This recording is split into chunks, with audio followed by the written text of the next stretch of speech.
Assalamualaikum warahmatullahi wabarakatuh. Alhamdulillahirabbil alamin wassalatu wassalamu ala asrofil anbiya'i wal mursalin sayyidina Muhammadin wa ala alihi wa sahbihi ajmain, amma ba'du. Yang saya muliakan al-alim ulama, hadirin jamaah Masjid Al-Ikhlas Puri Maharani. Alhamdulillah, kita selalu bersyukur kepada Allah Subhanahu wa Ta'ala karena beliau telah mengumpulkan kita di majelis ini, di majelis yang insya Allah barokah, karena majelis menuntut ilmu itu adalah salah satu majelis yang dimuliakan oleh Allah. Dan orang-orang yang menuntut ilmu di majelis ilmu itu adalah orang-orang yang selalu dimuliakan dan dirindukan oleh Allah Subhanahu wa Ta'ala. Dan kita selalu berharap kepada Allah agar senantiasa selalu dikumpulkan dengan orang-orang yang takwa, selalu dikumpulkan dengan orang-orang yang soleh, dan selalu dikumpulkan di tempat yang baik, di tempat yang diridhoi oleh Allah Subhanahu wa Ta'ala. Kedua kalinya salawat dan salam semoga tetap tercurahkan kepada junjungan kita Nabi besar Muhammad sallallahu alaihi wasallam, yang senantiasa membimbing diri kita, yang senantiasa mengajarkan diri kita mana yang baik dan mana yang tidak baik. Dan kita selalu berharap syafaatnya baginda Nabi besar Muhammad sallallahu alaihi wasallam agar kita selalu berada dalam naungan syafaatnya, baik dalam kehidupan di dunia ini maupun dalam kehidupan akhirat nanti. Bapak-bapak yang dirahmati oleh Allah, alhamdulillah kita sudah masuk pada hikam yang nomor 18. Sebelum kita membaca hikam yang nomor 18, mari kita baca Al-Fatihah kepada Ibnu Athaillah As-Sakandari yang mengarang kitab hikam. Mudah-mudahan dengan membaca kitab hikam ini kita mendapatkan barokahnya dan dapat mendekatkan diri kita kepada Allah Subhanahu wa Ta'ala. Ala hadin ya wa ala kulli niyatin sholihah. Al-Fatihah.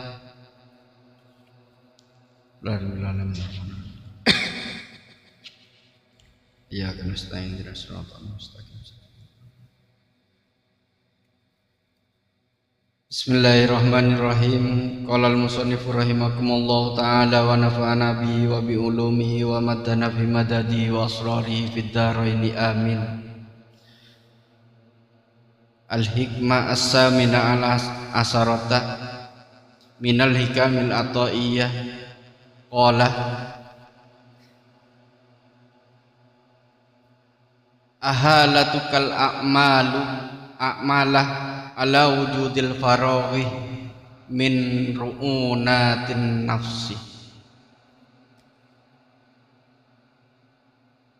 Ihalatukah menundanya kamu kepada amal perbuatan, ala wujudil faraghi, padahal pada saat itu Anda memiliki kesempatan, memiliki kelapangan. Min ru'unatin nafsi, orang yang selalu menunda-nunda pekerjaan padahal dia mampu untuk mengerjakan sesuatu itu pada saat itu adalah min ru'unatin nafsi, yang disebut dengan jahalatin nafsi, orang-orang bagian dari orang-orang yang bodoh.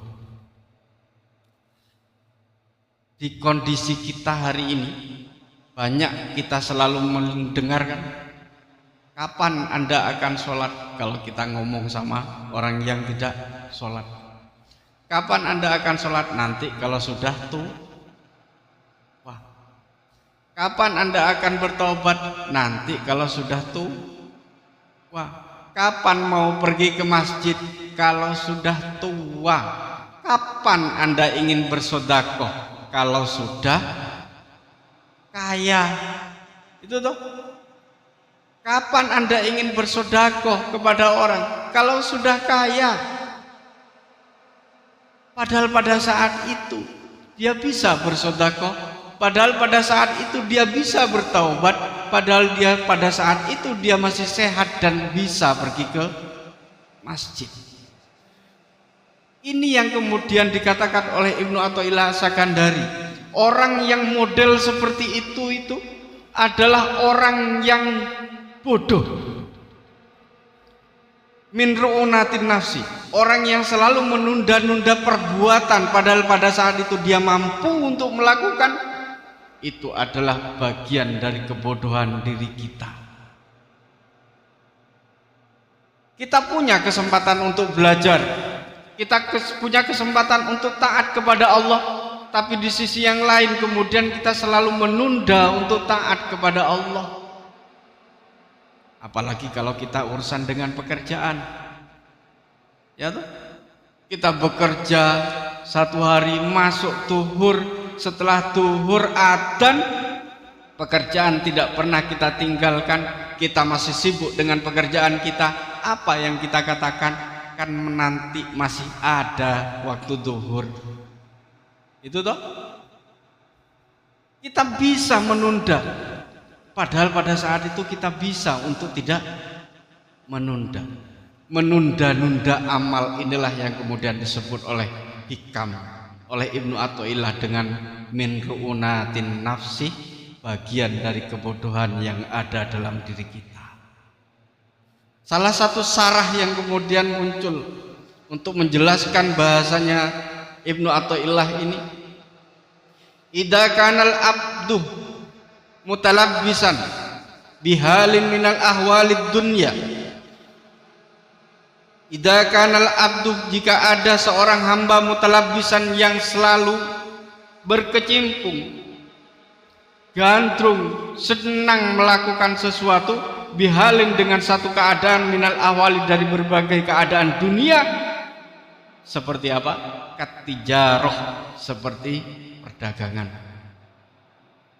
Orang dagang, orang bekerja di kantor, orang seperti apapun, karena di dalam selanjutnya wanahwiyah, seperti yang selainnya dan lain sebagainya. Tijaroh, perdagangan dan lain sebagainya. Urusannya apa? Urusannya adalah pekerjaan. Kalau orang masih bersinggungan dengan persoalan-persoalan pekerjaan, masih gandrung dengan urusan-urusan duniawi, masih melakukan itu, wa kana lahu biha sukulun minal amali bil a'malis sholihat. Sedangkan perbuatan-perbuatan kita, pekerjaan-pekerjaan kita, dagang, karyawan, ngantor, di perusahaan, semuanya kalau itu kemudian menjadi sebab kita tidak beramal soleh, sebab untuk menunda untuk melakukan kebaikan, bil a'malis sholihati wad diniyah wa ahalu dzalikal amal alal farawin min tilkas al asqal. Wa qala idza faragtu amiltu. Nah, ini yang tadi disebutkan. Jika saya kaya nanti saya akan bersedekah. Jika saya tua nanti saya akan tobat. Jika saya sudah selesai pekerjaan saya, nanti saya akan sholat duhur. Jika sudah selesai pekerjaan saya, nanti saya akan sholat asar. Dan banyak tuh masyarakat dari kita yang tidak sholat isya tepat waktu hanya untuk sholat isya di malam hari. Tidur dulu, nanti sholat isya, setelah itu sholat tahajud dan lain sebagainya. Ditunda. Menunda hal-hal yang model seperti itulah yang kemudian disebut oleh hikam.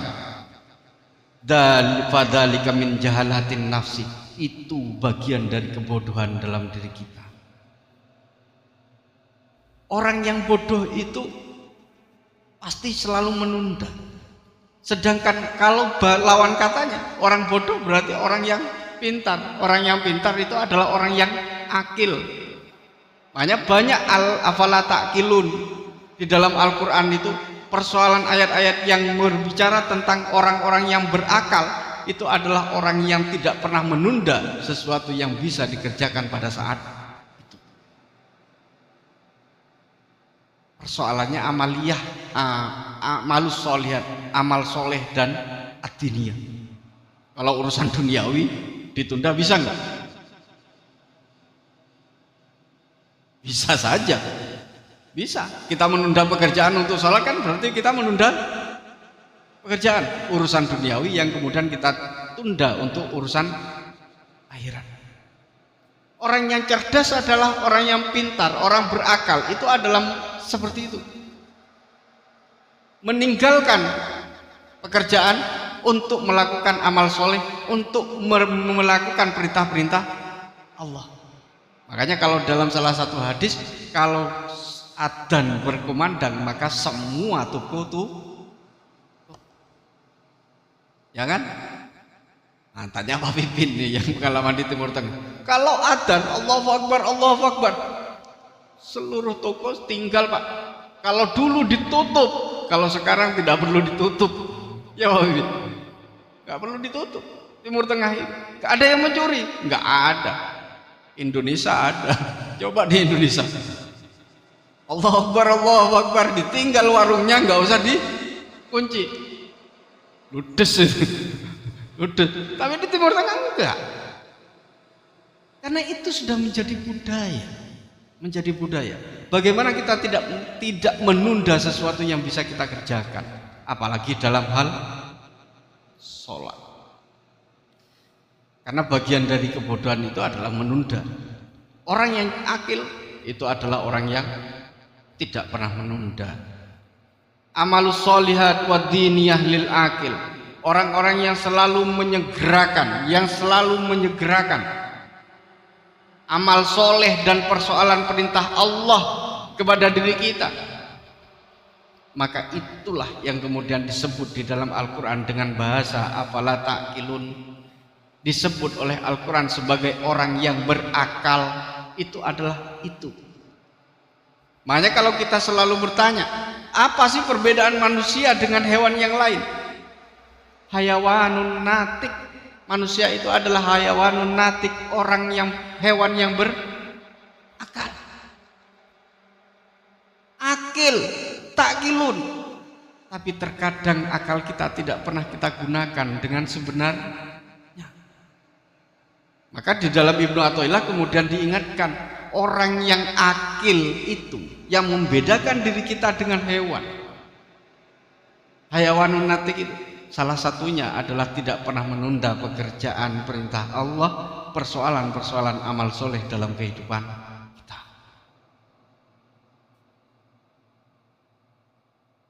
Bagaimana amal-amal soleh dan diniyah bagi orang-orang yang berakal? Tafakur, mikir. Orang berpikir itu tadabbur, yang kemarin kita ceritakan. Bagaimana kita bertadabbur di alam semesta? Kita tidak hanya sekedar melihat Nabi Sulaiman yang kaya, orang yang kaya tidak hanya sekedar dilihat kekayaannya saja. Tapi kita bertadabbur kepada Allah bahwa yang memberikan kekayaan itu adalah Allah. Ketika kita melihat cicak, melihat binatang dan lain sebagainya, jangan hanya sekedar melihat cicak, tapi lihatlah bahwa itu adalah makhluk yang diciptakan Allah dengan keunikan dan keindahannya yang luar biasa. Itu bagian dari tadabbur, dan orang-orang yang berakal adalah orang-orang yang cenderung melakukan itu. Yang kedua, salah satunya, yang kedua thalabul ilmi. Oleh ilmu, mencari ilmu itu minal mahdi ilal lahdi. Dari mulai semenjak dia dilahirkan sampai dia dikubur di liang lahat, selama nafas kita masih ada di badan kita, kita diwajib hukumnya untuk menuntut ilmu. menuntut ilmu, datang dalam setiap majelis ilmu dan lain sebagainya, itu bagian dari orang-orang yang akil. Sekalipun tidak hanya di sini, tidak hanya di majelis. Kita di rumah bisa enggak? Bisa. Beruntunglah kemudian kita ketika kita berada dalam majelis, kita berada di masjid, kita sama-sama menuntut ilmu di sini. Kalau seandainya di dalam praktek dan proses menuntut ilmu kita dicabut oleh Allah, maka itu kemudian ditulis oleh Allah sebagai orang yang mati syahid. Orang yang meninggal ketika menuntut ilmu, berproses menuntut ilmu sepanjang hidupnya, dia adalah orang yang dicatat sebagai mati syahid. Apa balasan mati syahid? Jannah. Hanya menuntut ilmu. Makanya kemudian orang-orang akil itu gandrung pada ilmu dimanapun itu. Mau di masjid bisa, mau dimanapun, selalu menuntut ilmu. Nah, yang ketiga dzikir. Orang akil itu mesti dzikir. Adzikru itu adalah adzikrullah, ingat kepada Allah.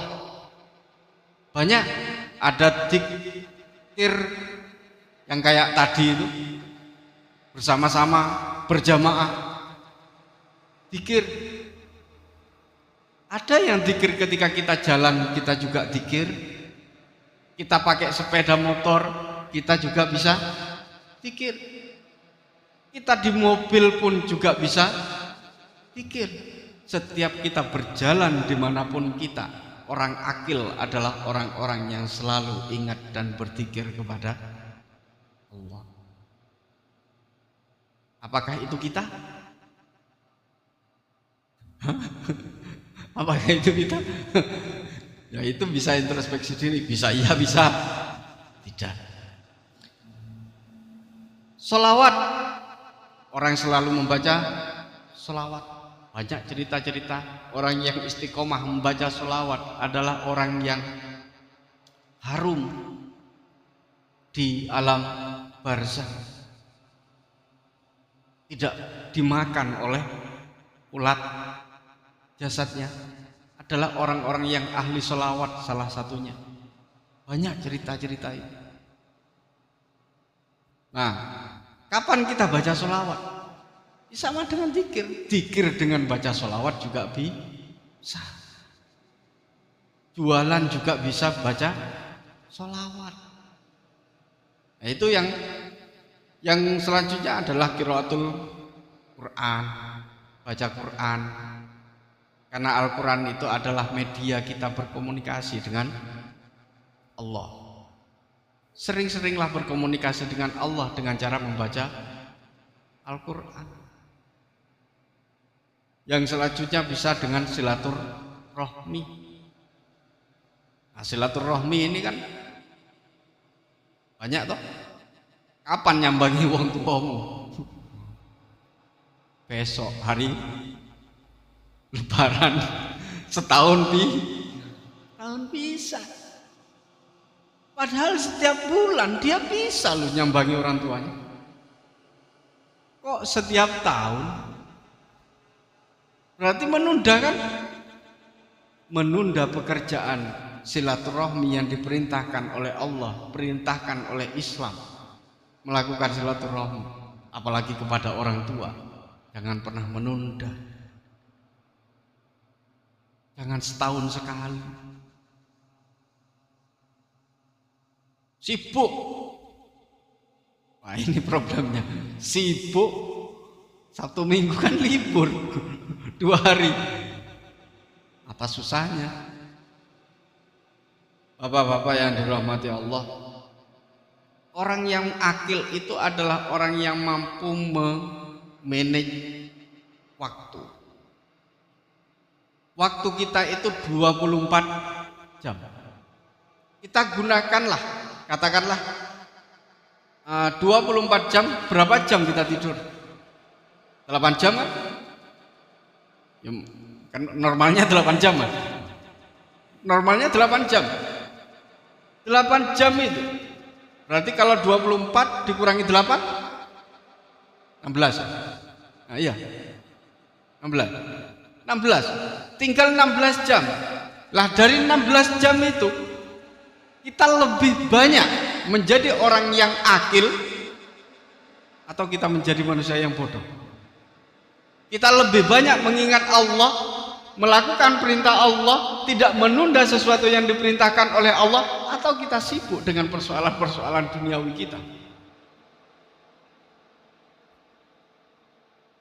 Orang yang akil adalah orang yang bisa memanage waktu itu. Kalau Al-Ghazali mengatakan 16 jam itu 16 jam itu digunakan untuk apa? Sepertiga dari 16 itu digunakan dzikir. Sepertiganya berapa jam? 4 ya? Hah? 5 jam. 5 jam dari 16 jam kita gunakan dzikir. Oh, dzikir piye wong salat cuma 5 menit gak nyampe. Al-Ghazali ngomong sepertiganya gunakan dengan dzikir, sepertiganya lagi kita gunakan dengan muhasabah, introspeksi. Makanya dalam Al-Quran selalu gitu disebut introspeksi, bukan setahun sekali tapi setiap hari kita melakukan introspeksi. Apa yang telah kita lakukan dalam setiap hari ini? Apakah kemudian pekerjaan-pekerjaan kita mendekatkan diri kepada Allah, atau kemudian kita semakin jauh dari Allah? Introspeksi. Dan itu berapa kata Al-Ghazali? Sepertiga, yaitu 5 jam itu. 5 jam itu. 4 jaman, ya 4 jam. 4 jam. Itu dibuat untuk muhasabah diri. Yang selanjutnya dibuat tafakkur. Berpikir. Kira-kira besok, semua orang kan punya rencana toh. Besok kita ingin melakukan amal soleh apa. Makanya dalam salah satu hadis kemudian disebutkan, mangkana yaumu khairon min amsi, bahwa Robi, orang yang beruntung itu adalah orang yang selalu, orang yang hari ini lebih baik daripada hari kemarin. Dari mana kita tahu bahwa hari ini lebih baik? Tafakkur, tadabbur. Hasibu qabla an tuhasabu, hitunglah amal-amal perbuatanmu sebelum dihisab oleh Allah. Baru kemudian yang terakhir itu Al-Ghazali ngomong ikhtiar, usaha. Berapa jam? 4 jam. 4 jam, 5 jam kita harusnya berusaha. Tapi kan gak bisa kalau hidup di hari ini. Di hari ini semua perkantoran 8 jam kan? 8 jam. Apakah menggunakan Al-Ghazali? Tidak. Ikhtiarnya Al-Ghazali mungkin 4 jam dan 5 jam. Tapi kita 8 jam. Bagaimana kemudian mensiasati? Kalau Abul Hasan Sadili kemudian mengatakan cara mensiasati ketika kita melakukan persoalan-persoalan duniawi, maka harus diniati bahwa itu adalah kerja untuk Allah, bukan kerja untuk siapa-siapa.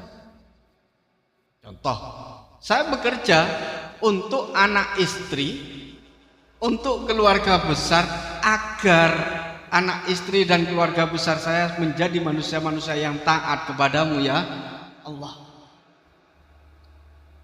Harus masuknya ke sana.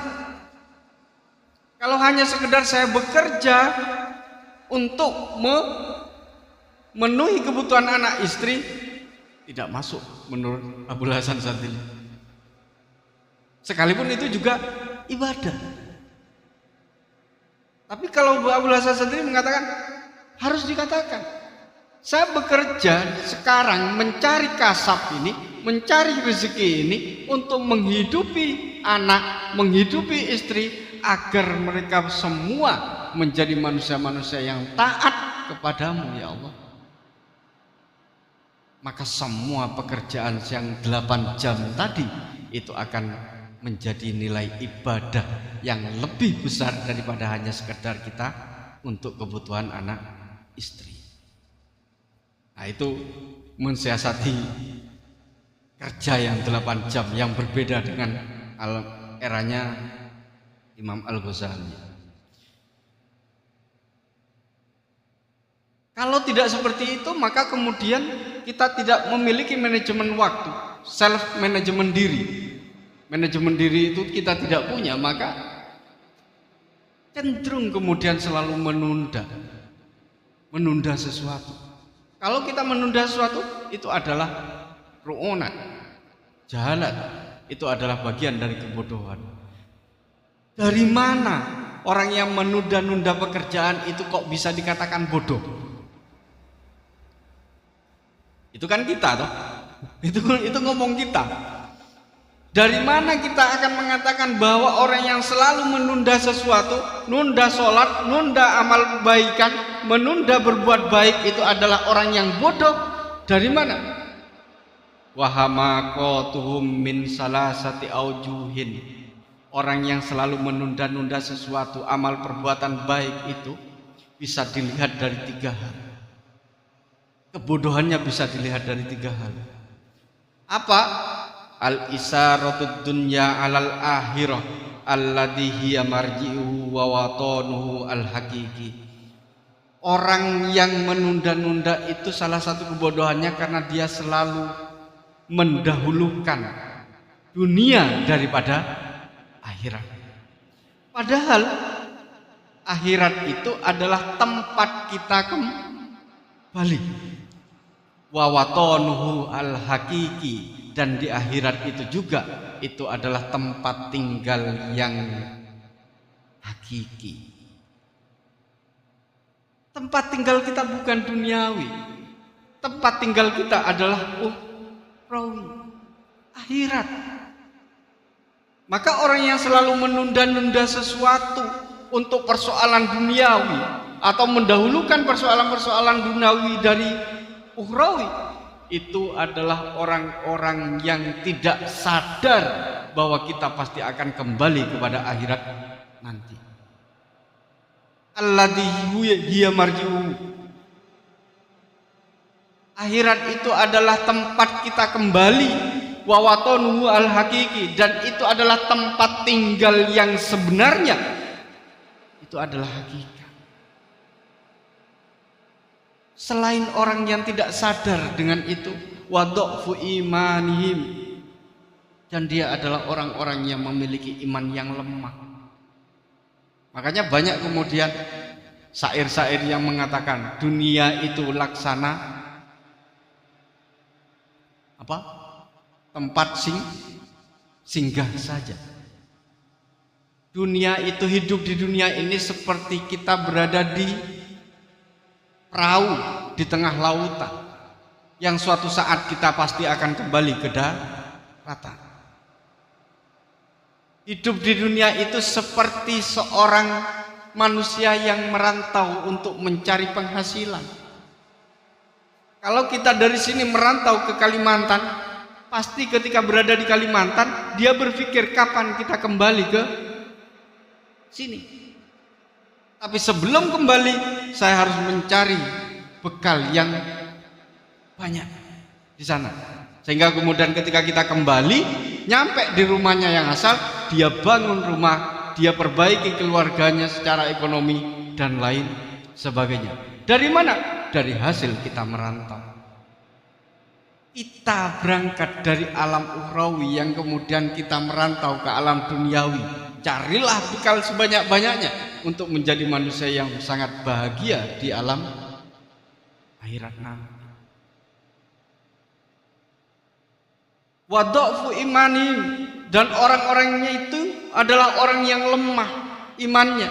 Biqaulihi ta'ala, dengan kaul Allah Ta'ala, firman Allah, wal akhiratu khairu wa abqa. Akhirat itu khairun wa abqa. akhirat itu dibandingkan dengan duniawi, dibandingkan dengan rumah megah, dibandingkan dengan gemerlapan duniawi yang kita miliki hari ini, khairun, itu lebih baik akhirat, wa abqa, dan itu lebih kekal. Saya tidak pernah melihat orang yang mati kemudian membawa batako atau rumahnya, nggak pernah. Rumahnya semegah apapun tidak akan pernah dibawa. Harta sebanyak apapun tidak akan pernah dibawa. Kenapa? Karena bekal untuk yang kita bawa kepada Allah, kepada akhirat nanti, itu adalah amalus sholihat, amal-amal soleh, dan mengerjakan perintah-perintah Allah dengan baik. Itu yang kita bawa. Makanya tidak bangga kemudian ketika Habib Hasan Syadzili itu menjadi manusia yang kaya raya, tidak pernah bangga dengan kekayaannya.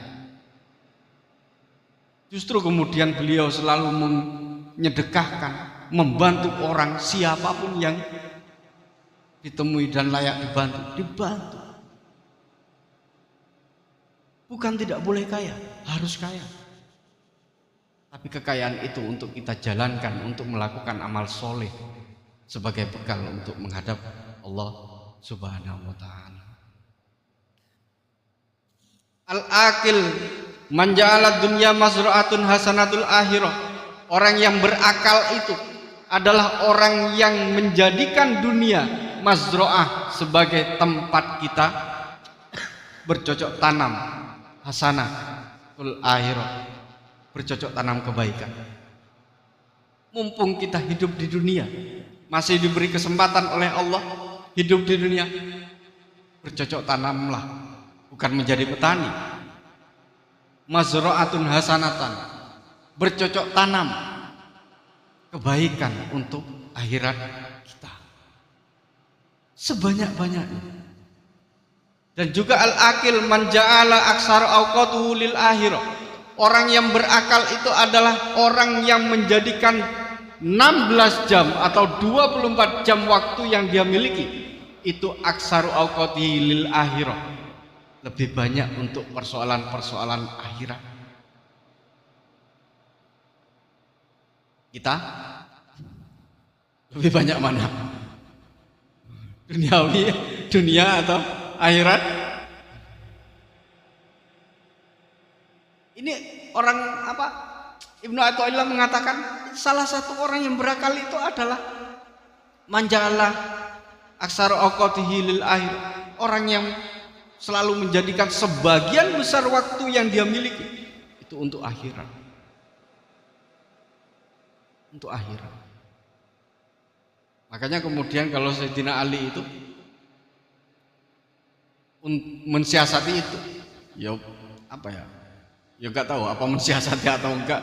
Sayyidina Ali itu mensiasati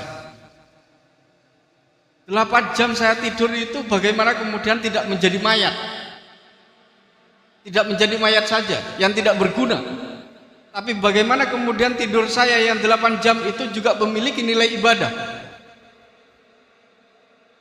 Bagaimana? Maka Sayyidina Ali ngomong, ya setelah berdoa wudu, berdoa, sholat sunnah dan lain sebagainya, tidur, maka di dalam tidurnya dia berdoa kepada Allah, ya Allah, jadikanlah tidur saya ini sebagai ibadah kepadamu ya Allah, karena dengan tidur saya ini yang nyenyak, agar kemudian nanti ketika sholat tahajud, sholat subuh itu segar menghadapmu. Maka kemudian tidur yang dia lakukan itu memiliki nilai ibadah. Kalau kita uduk kurung pernah, kurung karuan, pemane sholat, pemane tunggu.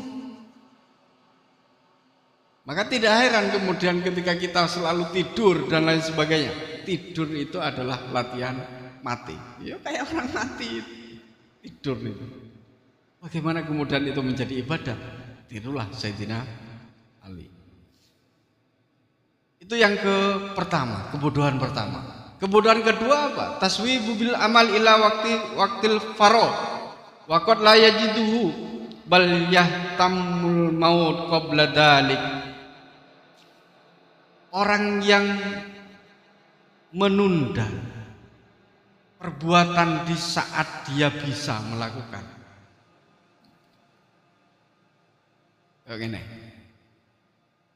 Saya ingin silaturahmi kepada orang tua. Besok aja lah. Atau 1 bulan lagi. Padahal besok Minggu bisa. Hari ini Minggu bisa. Sebulan lagi saya akan silaturahmi kepada orang tua. Tidak nyampe 1 minggu dia mati. Karena kita nggak pernah tahu kapan mati kan? Nggak pernah tahu. Ketika dia mati, silaturahmi tidak terjadi, menunda sesuatu. Kita menunda sholat pun, zuhur, adzan, nantilah kita sholat jam 2. Iya lek urip, lek gak urip piye? Kalau seumpamanya kemudian meninggal, sholat enggak, menunda pekerjaan amal soleh itu terjadi. Maka kebodohan-kebodohan yang terjadi, yang model seperti inilah yang disebut dengan kebodohan yang nomor 2. Kalau seandainya saya menunda sesuatu, sholat gara-gara kesibukan, saya beramal soleh, bersedekah kepada orang, nantilah kalau kaya, kalau lapang dan lain sebagainya. Kalau tidak sibuk, sekarang kan banyak orang yang sibuk sekalipun tidak bekerja. Ketika tidak sibuk, kapan tidak sibuknya? Siapa yang tahu bahwa kita tidak akan sibuk? Orang yang mengatakan bahwa kita akan melakukan sesuatu ketika kita tidak sibuk, maka yang dikatakan adalah dia tidak bisa melakukan sesuatu itu, yasdadus su'luhu, karena kesibukannya selalu bertambah. Pekerjaan itu kalau sampai ikuti terus menerus, dia pasti akan memiliki kesibukan terus dan bahkan lebih besar kesibukannya. Kenapa? Li'anna aswalat dunya yastaddu ma'a ba'duha ila ba'din.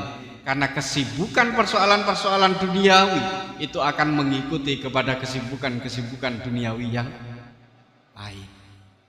Sama dengan bahasa. Kalau kita berbohong sekali, maka yang pasti akan ditutupi dengan kebohongan yang kedua. Kesibukan pertama yang menjadi alasan pasti akan menjadi alasan kesibukan nomor 2. Terus itu. Nabi Daud, saya percepat. Nabi Daud itu, inna aksarus siyahi ahlan nar minat taswibi. Orang yang inna aksarus siyahi, orang yang selalu berteriak. Kebanyakan orang-orang yang berteriak, ahli neraka yang berteriak di neraka, siapa mereka? Minat taswibi, adalah orang-orang yang selalu menunda pekerjaan-pekerjaan amal soleh. Sholat tapi tunda, itu minat taswibi. Yang ketiga adalah kebodohan yang ketiga, qad yaqutu minal asqal wa qad da'unat niyatuhu wa himmatuhu bisababim minal asbabi. Saya masih muda, ingin berbakti kepada orang tua. Saya masih muda, saya ingin dzikir malam hari, sholat tahajud. Nantilah kalau saya sudah tua pasti akan sholat tahajud. Kalau sudah tua saya pasti akan berzikir. Kalau sudah tua nanti saya akan berpuasa Senin Kamis dan lain sebagainya. Ketika sudah sampai tua, dia tetap tidak sholat, dia tetap tidak sholat, tidak puasa, tetap tidak bersedekah. Kenapa? karena keinginannya sudah hilang. Saya ingin pergi kemana-mana, nanti kalau sudah tua, waktu tua stroke. Sudah nggak bisa kan? Orang yang menunda-nunda itu adalah salah satu kebodohannya karena mereka tidak pernah tahu kepada sesuatu yang akan terjadi setelahnya.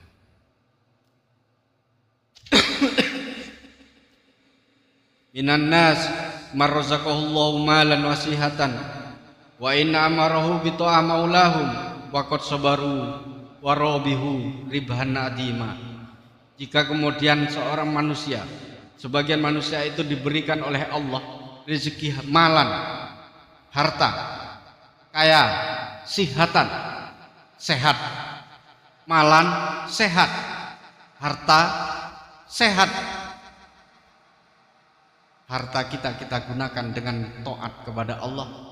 Kesehatan kita gunakan untuk menjalankan seluruh perintah-perintah Allah. Faqad sabaru, maka bersabarlah dan menetaplah dalam proses itu. Warobihu, maka dia akan beruntung. Ribhan adima, dengan untung yang lebih besar. Wa indayi'uhuma, jika kemudian